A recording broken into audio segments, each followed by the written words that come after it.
Welcome to the next video in our series about landing pages. Today we're going to talk about how to edit images on your website. Editing images is important. In fact, sometimes people think, I have to know Photoshop or some technical software. And the truth is, I have good news for you. There's a free tool out there called Canva.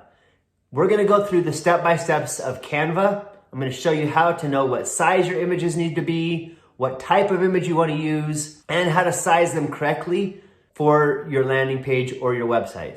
I'm also going to share at the end some different services out there you can use to get royalty-free stock images. Let's get started. Here's the front end of the website. We're going to go over editing this background image first. So I go to the front end of the website and I'll get up here to the hero section. There's the image. To edit images on our WordPress landing page, the first thing we need to do is click on this little edit icon. And what I'm looking for here is first the type of image. In this case, this is a JPEG or a JPG. I'm also looking at the size. This is 347 kilobytes. And then also I'm looking at the dimensions, 1920 by 1024. So I want to write that down because then I'm going to go to Canva, canva.com. When I get here, you need to create an account. There's a free version. I use the pro version. I'll put a link in the description below. What I do when I get here is I click on create a design. And then I'm going to go down to custom size. And I'm going to type in 1920 by 1024, which if you remember, looking here, 1920 by 1024, and that's pixels. I go here, 1920 by 1024, and I click create new design. Now, an important thing to take note of here, this is a horizontal image. On the front end, it displays horizontally. Most of these are horizontal images. And for the sake of time, I've found an image that is a good quality image, and then I can drag it like this and drag it like this till it's big enough. I can move it around, kind of center it, maybe give it a little placement like this, or click on the outside and that will just kind of solidify it. Now, one thing I like to do here is I'll call this the hero background image, and then I'm going to say 1920 by 1024. Next, I'll click download. By default, Canva is going to have you try to download a PNG file, which is okay. It's just a bigger file. It sometimes will take longer to load on a website. So in most cases, I will do a JPG file, and I'll keep the rest of the settings the same, and I'll click download. And then that will download. It will show on the bottom of my screen. Then I'll go back to the page. Now I'm ready to change this image. So instead of the edit, I'm going to click the X, and I'll click add image. There's the image. I've already added it. If I click on that, I can verify that it's 1920 by 1024. It's a JPEG image, so I'll click select. There it is. Then I will click update.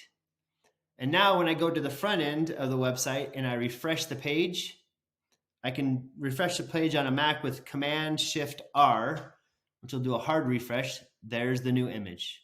Now, if I want to do this again, and I want to make another image just like this, the easiest way to do that in Canva, instead of starting from scratch again, is go here to File, and then down to make a copy.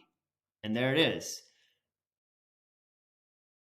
As I promised when I first started this video, I'm going to tell you a bonus. There's a couple places that I use to get images just like the one you're looking at here.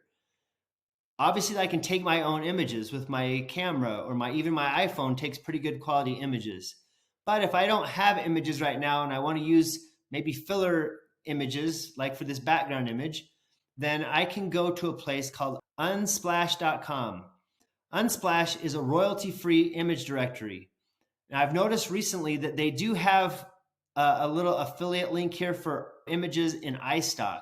So sometimes if I click on these, it's going to take me to iStock Photo. Those you have to pay for. But if I scroll down, here's the results for apartments. And these are all images that are royalty-free. As I mentioned earlier, there are horizontal images and there are vertical images. This is a vertical, this is horizontal, etc. So I'm going to scroll through here and I'm going to say, oh, I really like this one. maybe this is at least a decent representation. I click on that and I can click download free, and it's going to download to my computer. Then I go back to the copy and I click upload. I upload media. It's going to be right in my downloads folder. I click open, and then it's going to show up here on the left.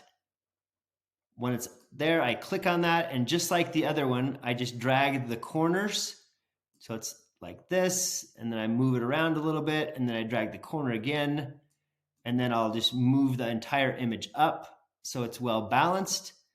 And there I have it, a new one. And then I might call this one apartment rental background image.